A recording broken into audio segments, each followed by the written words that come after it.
বন্ধুরা, ড্রাগন চেনার উপায় আজকে আমি আপনাদেরকে খুব সহজ করে দেখাই দিব কি করে চিনবেন। এটা একটা ড্রাগন, দেখেন এই ড্রাগনটা দেখেন, মাথার সাইডের যে ইয়াগুলা পাখনাগুলো অনেক পাতলা এবং অনেক রেড, পাশাপাশি এটা অনেক ছোট। এটার সাইজ হবে সর্বোচ্চ 150 থেকে 200 গ্রাম, আবার অনেক সময় 200 গ্রামও হতে পারে, লাইক এরকম। এটাও ঠিক আছে।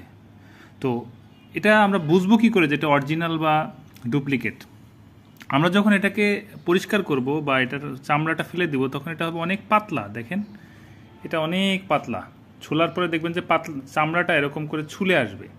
কিন্তু ভেজাল ড্রাগন যেটা, এটা চামড়া হবে অনেক পুরু এবং এটা এক সাইডে সাদা অনেকটা, মানে এরকম পুরা রেড হবে না, হ্যাঁ, এরকম রেড কালার হবে না। এবং কাটার পরে জিনিসটা দেখবেন ঠিক এরকম হবে। হ্যাঁ, ধন্যবাদ সবাইকে।